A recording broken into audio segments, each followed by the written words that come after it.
ارشاد فرمایا کہ میری جانب سے ایک آیت بھی ہو تو اس کو آگے پہنچا دو، اور جس نے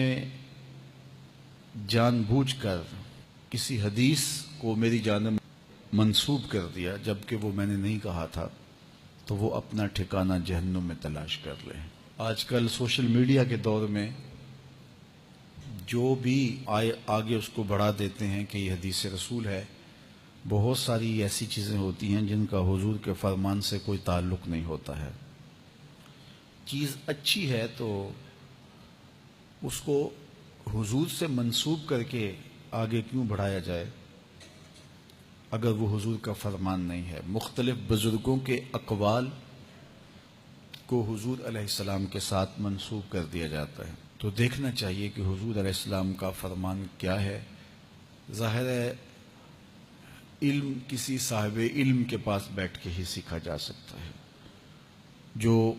متقی ہو، پرہیزگار ہو، دیانت کے ساتھ بیان کرنے کا مزاج رکھتا ہو،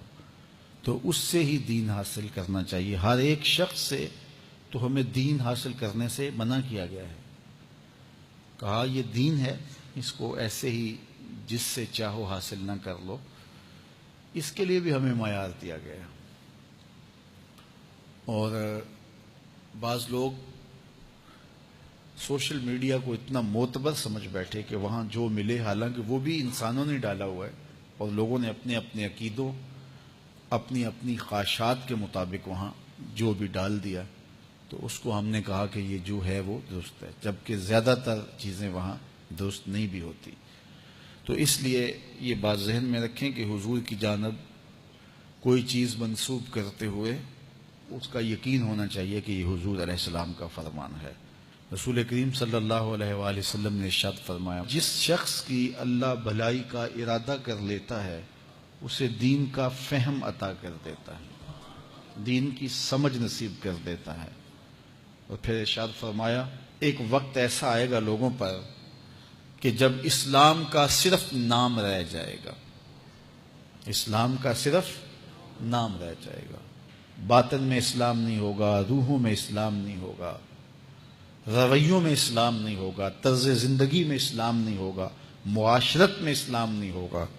ملکی قوانین میں اسلام نہیں ہوگا، عدالتوں میں اسلام نہیں ہوگا، اسلام صرف نام کا رہ جائے گا۔ وَلَا يَبْقَى مِنَ الْقُرْآنِ إِلَّا رَسْمُهُ، اللہ اکبر، اور قرآن صرف رسم کے طور پہ، رسم الخط کے طور پہ باقی رہ جائے گا۔ بڑے خوبصورت لکھے ہوئے کلمات تو ہوں گے لیکن کسی کے عمل میں قرآن کی تعلیمات کی جھلک دکھائی نہیں دے گی۔ اللہ اکبر، مسجدیں زیب و زینت کے لحاظ سے تو آباد ہوں گی لیکن ہدایت کے نور سے خالی ہوں گی، ممبر و محراب سے لطیفے سنائے جا رہے ہوں گے۔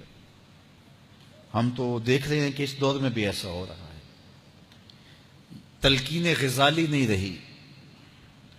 اور فلسفہ رومی نہیں رہا، اذان رہ گئی، انداز بلالی نہیں رہا۔ حضور نے فرمایا کہ سب سے شریر طبقہ اگر ہے تو وہ بھی علماء کے روپ میں ہے، اور سب سے اچھا طبقہ اگر ڈھونڈنے نکلو تو فرمایا وہ بھی اور کہیں نہیں ملے گا، وہ بھی علماء کے روپ میں ہے۔ اس لیے سب سے زیادہ پھر چھان پھٹک تو اس شعبے کی کرنی چاہیے اور دیکھنا چاہیے کہ خیر کہاں ہے، اور خیر کو حاصل کرنے کے لیے 2 قدم آگے بھی چلنا پڑے تو کوئی حرج نہیں ہے، اور شر کو چھوڑ دینا چاہیے۔ حضور نے ارشاد فرمایا، اللہ کے نزدیک سب سے زیادہ لوگوں میں جو شریر شخص ہے،